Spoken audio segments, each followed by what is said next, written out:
Hello, friends. This is Dave Hurwitz, executive editor at ClassicsToday.com. Now, hot on the heels of my chat on the Bruckner and Mahler cults, one of you asked a very sane question. Which editions of the symphonies did Bruckner prefer? Which were the ones he put in his will and said, these are my works, which the Imperial Library in Vienna should hang on to and make available to be published, because everybody knows what they are. That's what's so interesting about it, and that's one of the reasons that current Bruckner scholarship is such a joke. A ha-ha, stupid joke. Yes, it is. But, of course, they're trying not to tell anybody what this is, and I haven't either, which is my fault, and I apologize. So the bottom line is this. We're going to go through the symphonies one at a time. I'm going to tell you which version it is, what year it was, and who published it, because it's terribly confusing, and it ought to be simple. The questioner said, and it was, hi, Carl, and this is for you, I promised. The questioner said, look, was it Haas? Was it Novak? Was it this? There are several ways to identify a Bruckner score. Sometimes it's by the editor, Haas or Novak or whoever else is doing it. Sometimes it's by the year. Ideally, you should know both in those symphonies where there's a question. Fortunately, for a good bit of them, there isn't a question. The questions arise along with symphonies 1, 2, 3, 4, and sort of 8. But otherwise, it really doesn't make any difference. We're okay. So we're going to go through this very carefully, and I will tell you exactly which versions Bruckner put into his will and what he said about them.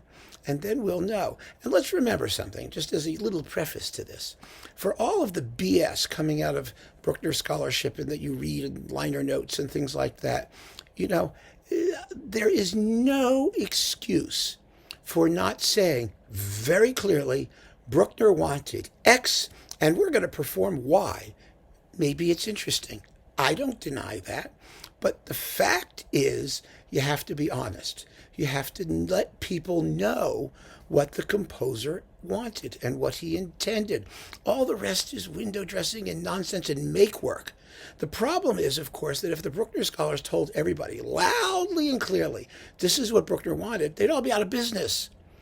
Absolutely out of business, because there's a huge difference between what is authentic Bruckner and what is the ideal conception of each of his works as stated by the composer himself. And that's why I find the whole Bruckner cult and Bruckner scholarship and all to be so grotesque. It is so disrespectful of the composer and his intentions. And it's just a bunch of second-rate, mostly, people running around thinking that they're smarter than the composer was. All trying to somehow justify what they're doing by saying that well, we have to be able to publish 400 different versions of each symphony because that's truer to his method. Well, it may be true to his method. It may be, but it is not true to his intentions. And it's not true to the practical reality of what most people are expecting when they listen to a Bruckner symphony and what most conductors have done when they've performed a Bruckner symphony. It exists in this rarefied, faux methodological universe where they debate whether someone got in the way of this or Bruckner was nervous about that or what happened on Tuesday in 1892 as opposed to what happened on Thursday in 1893 or 4, and whether we should publish everything that he ever did independently. I mean, it's so grotesque. But I've been through this a million times. I'm not doing it again. We are going to talk about what Bruckner actually bequeathed in his will. And this is actually, like I said, I mean, the list is published. And one of the best sort of discussions of it is that by Paul Hankshaw. I have it right here. It's in an essay called The Bruckner Problem Revisited, which appeared in 19th Century Music, Volume 21, Number 1, 1997. And It's available for everybody to read. I take issue with some of the things he says because he's part of the community of Bruckner scholars that is trying to justify all of this crap that, that these Bruckner people are putting out. So he is very, very honest and I think very fair in making the list. What he has to say about it is a little iffy. He does take issue with Benjamin Korstvett's grotesque 1888 republication of Symphony No. 4, which is a good thing, but he's still far too wishy-washy. But then again, like I said, these Bruckner scholars are working at a very different question than the one that concerns us as listeners. We want to hear the best version and the one that the composer thought was the most representative of his conception of the work. They don't care. They just want to know everything. And everything is equally as good as everything else. It's what they say in Yiddish, pilpul. It's hair splitting. That's what they're doing.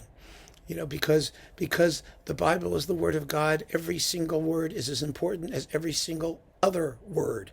Even the parts that deal with things that we don't care about anymore or that don't have any relevance to our modern lives. And that's how they're operating, and that's them. Okay, so let's take a look at the list. Hang on a moment, Tito. I'm going to put it up for you, and I'm going to just leave it up, and we're going to talk about it for this entire talk. So you'll be able to see the whole thing, and it'll be perfectly clear. We're going to go down it work by work by work. So here is the list. Now, these are the editions that Bruckner willed to the Imperial Library. And he told the Imperial Library, these are my scores. In addition to the symphonies, there were at least two or the three masses. I think three of them, but the masses, let's just say, the quintet, the Te Deum, Helgoland, the 150th Psalm. That was his mature work that he wanted to see published. And we will begin with, and he also, by the way, asked that the library make them available for publication to the designated publisher. He designated the publisher. He was very, very clear about what he wanted to happen and how he wanted it to happen. The fact is that the publication stuff didn't start happening until much later, until the 1930s, when Haas began doing the complete Bruckner edition. And when he did that, he made these manuscripts, those appearing in the library, the priority versions of all of the symphonies. That there were other manuscripts around has never been a question. That there were original versions, subsequently revised, we all know. But the priority was to get the correct edition of each symphony out, according to Bruckner's will. And Bruckner did his will in 1893. He was in a position to survey everything that had happened up to that point, which means everything to do with all of his symphonies except the ninth, which he was working on, and know which one he wanted. He knew, he saw, and that includes, by the way, all of the bogus editions that the current Bruckner people are insisting we take another look at, done by Schock and Bruckner's friends and all that stuff. Bruckner was well aware of all of that. He knew who had done what. He knew whether it represented what he was trying to do. And even Korstvett's famous horrible bastard edition of the fourth, Bruckner could have said, no, it's published. That's the one I want. But he didn't, as you'll see. So that's really all we really need to know, isn't it? So start with Symphony No. 1. As you can see, Symphony No. 1, Bruckner preferred the Vienna version. Everyone else has preferred the earlier Linz version, which was from 1866 to 77. The Linz version actually is not the Linz version. It was the Linz version as revised earlier in Vienna. And of course, now there is the even Lincier Linz version. The pre-Linz version has been chatted about and published, or they're going to publish it. I don't know what they're doing with it. So there will be three versions of the First Symphony, but the fact is Bruckner only knew two. That was what he had to work with, what was before him. Now, the First Symphony is the one in which, the exception that proves the rule. Because normally speaking, you want to take what the composer's latest and most mature conception of the work is. But there are always exceptions, and this is one of them.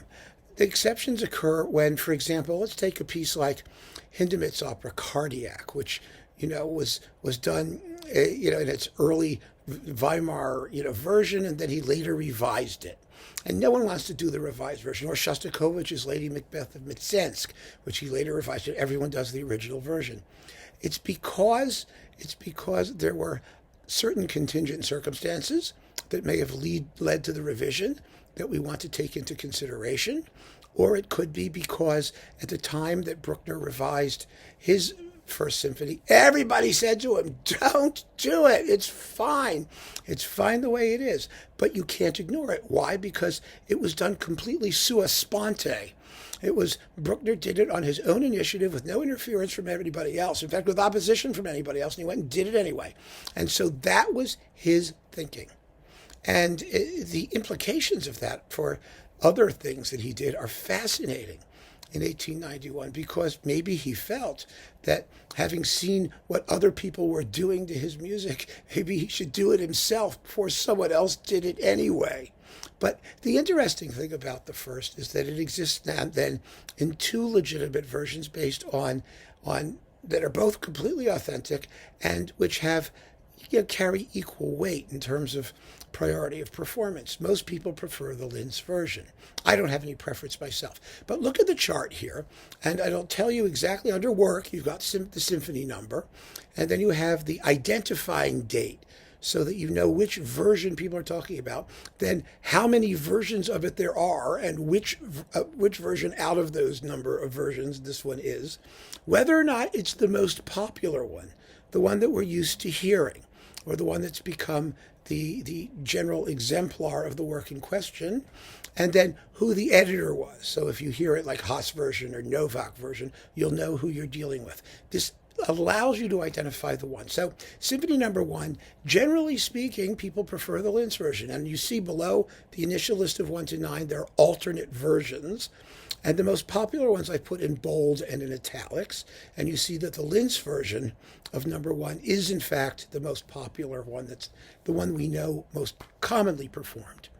That's the one. So you can get either of them. They're both authentic, totally authentic, revised authentic Bruckner. And that's fine. Then there's an earlier Linz version, which we don't have to deal with. We really don't. So, and they're basically identical anyway. One of the reasons also I have to say that the first version has comes in for such controversy is that there are no major structural changes. It's all just orchestration. It's the sound of the piece. And that puts it in a totally different category. I mean, it's one thing when you're missing, half of one of the movements, or you rearrange everything, or you cut and chop and paste, but none of that happened in this case. It's just a question of the sound of the work. So there you go. Next, number 2. Okay, now number 2 is horribly confusing. I say here that there are basically 2 versions, and that Haas and Novak and now Karajan are all basically that revised 1877 version. That's the one we know. Now, Karajan if he did any really, I think, honest work as a Brucknerian, or, meaningful work as a Brucknerian, because he's not dishonest, but meaningful work as a Brucknerian, it was cleaning up the Second Symphony, because both Haas and Novak are in some ways mixture versions. They have bits of the revised 1877, and they go back to the original version for certain passages or certain bits of scoring. But it's not a big deal. It's really not a big deal. If you have Haas, Novak, or Karajan, you are 97% where you need to be with the Second Symphony. And now Karajan's version of 1877, of course, is largely the one that's being preferred because it is the cleanest and most faithful of all of the 1877 versions that these people did, because all 3 of them have small differences amongst them. But don't make yourself crazy over it. Get Haas, get Novak, get Kerrigan, and you are fine. But since then, Kerrigan has gone absolutely nuts on the Second Symphony. There's the first concept version with the movement orders switched around, and there's all kinds of nonsense that he's doing. Whether or not there's a horn solo at the end of the slow movement, which he put back because horns couldn't play it back then, and now they can, which sort of methodologically blows up the whole point of doing, Bruckner's original revisions and what Bruckner intended. It's so ironic that these people, present this badge of utter Brucknerian purity, except when they don't. It's so hypocritical. But anyway, there is an earlier original version of the second that no one cares about, and that Kerrigan has published, and that but it's not out there. It's the 1872 version. Kerrigan has published it, and don't sweat it. It's just not that interesting a symphony, quite frankly. Brucknerians and Bruckner cultists and Bruckner scholar people can look at it and drool over it all they want. You don't have to.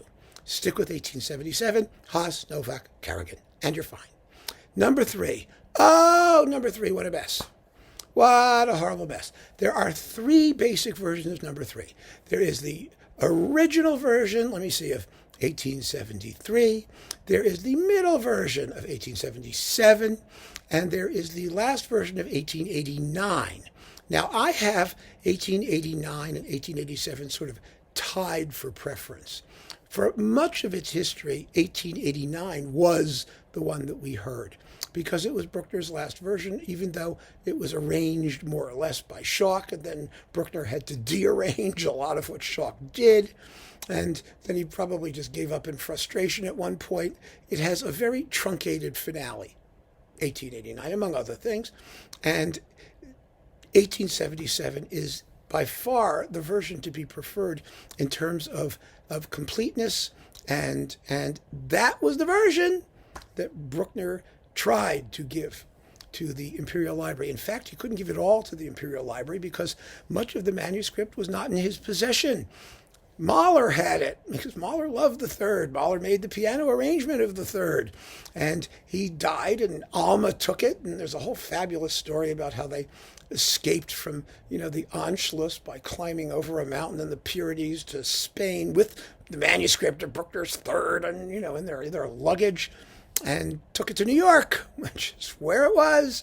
So Bruckner, even in that time, when Mahler was still around, didn't have it back.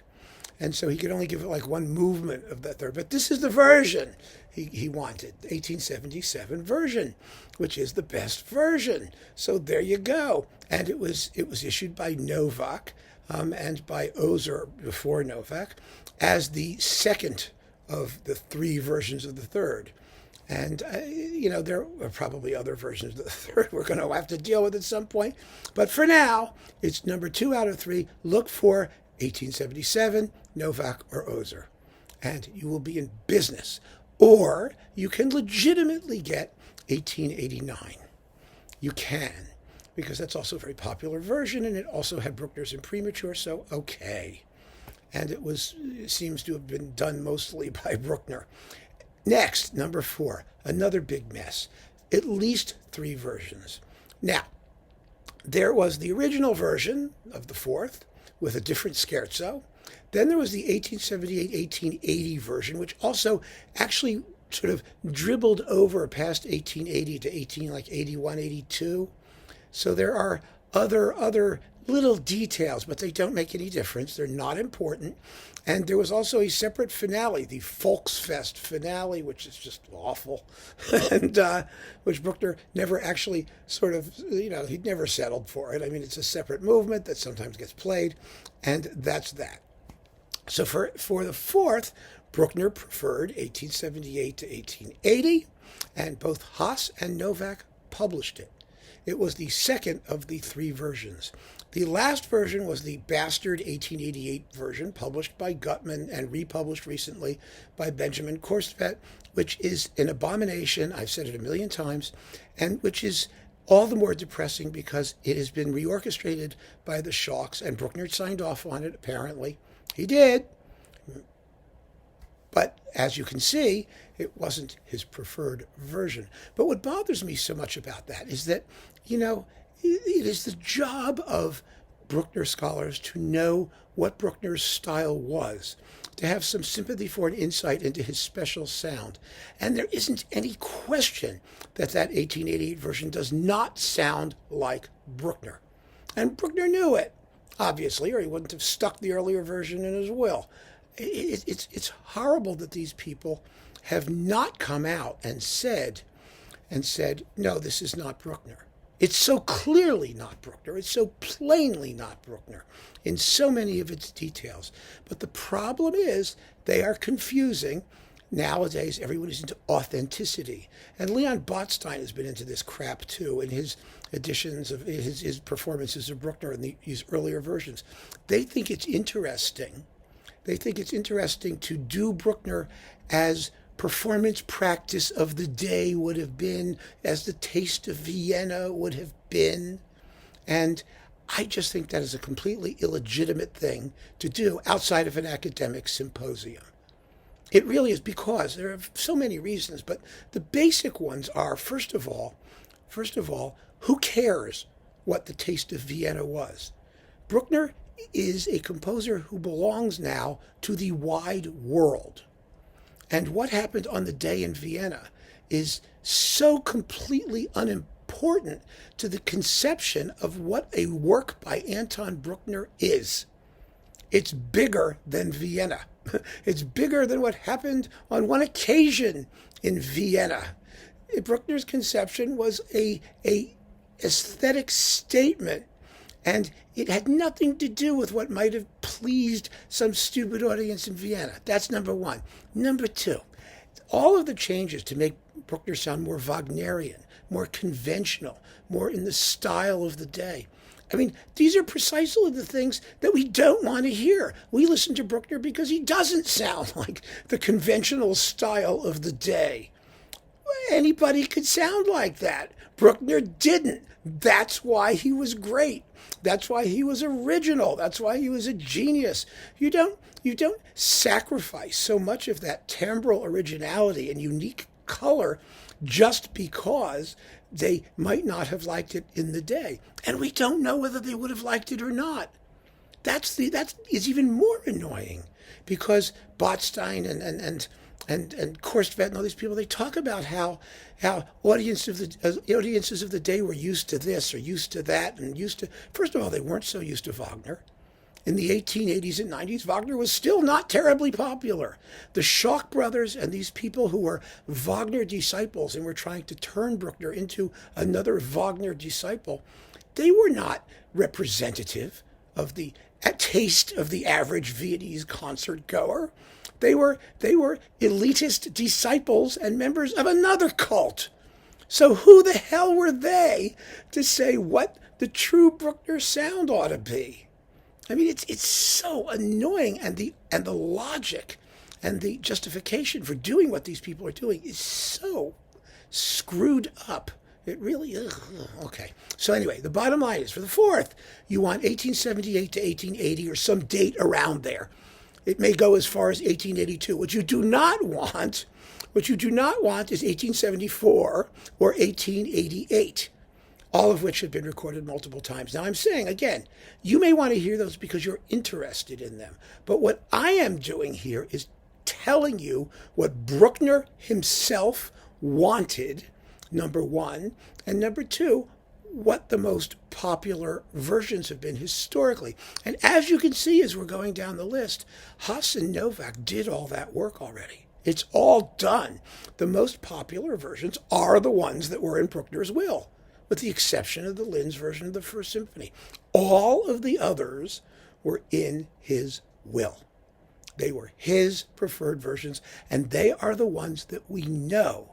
So there is no excuse to do anything else, unless you're just doing something for the sake of being different, or, as I said, you're running some sort of academic exercise, or like you make a recording and it's out there on a recording.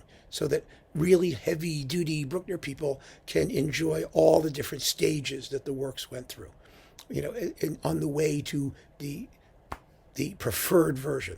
So numbers 5, 6, and 7, there's only one version. There is nothing we need to say about them. They're not in question. And that is just wonderful. I'm so happy about that. Number 8, number 8 has two versions, the original version and the revised version. And the revised version itself has two versions, one by Haas, one by Novak.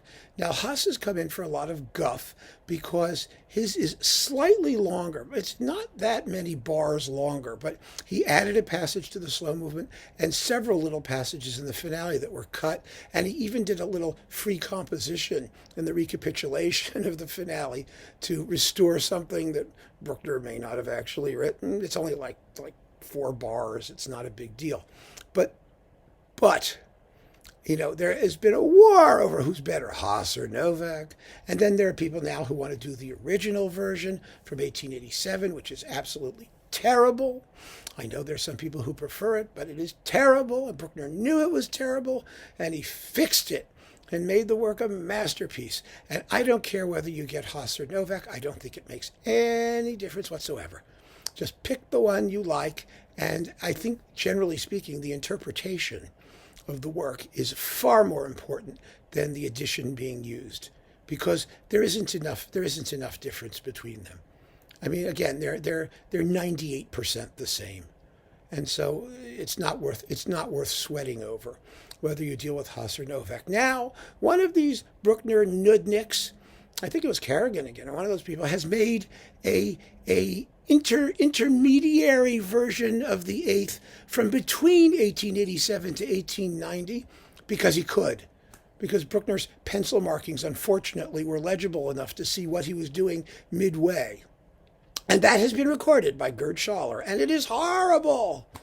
It was a horrible recording, first of all, but the edition is completely useless and totally unimportant, and even of a insignificance that I think the most hardcore Brucknerite would find it difficult to justify.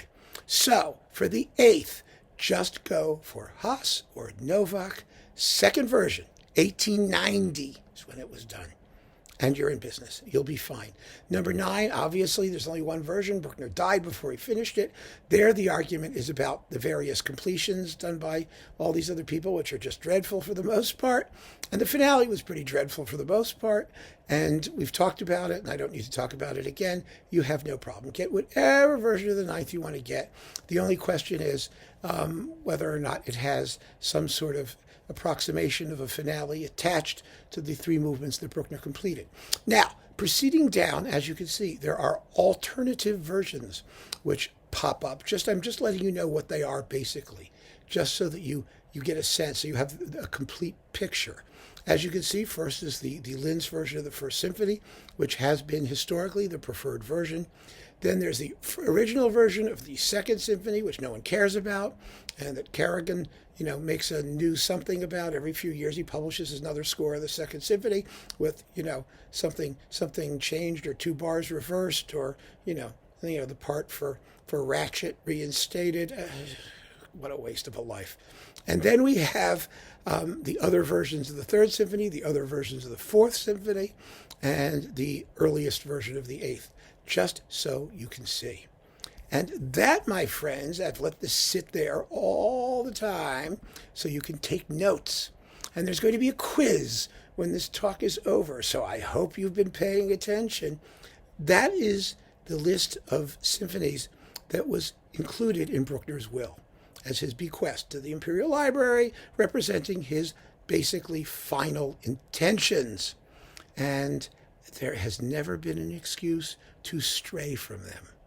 If you care about the composer's view of his own work, I don't They are so manifestly superior to all of the other versions. I mean, Bruckner knew what he was good at. He wasn't, he was insecure. He allowed himself to be pushed around. He was sort of wacky in his last few years. He was very difficult. And he was actually very hostile to the Schocks and Löwe and those people. He wasn't nice to them at all. In fact, they made their versions behind his back quite often. They didn't even want to talk to him about what they were doing, which is all the more appalling when you think about it. But he knew. And toward the end of his life, I think he felt he'd better take care of it or else. And he did take care of it. And I so wish that these people would just come clean and admit that. And musicology, like I said, there's a difference between the musicology that these people are doing and what's moral and ethical and practical and musically appropriate. None of that seems to factor. They're operating in their own universe, but it doesn't have to be ours. I think for those of you who want to get to know Bruckner, if you don't know him yet, or who know Bruckner but want some guidance about what you're listening to or what you should be focusing your attention on, Bruckner himself told us. And he said right. He really did.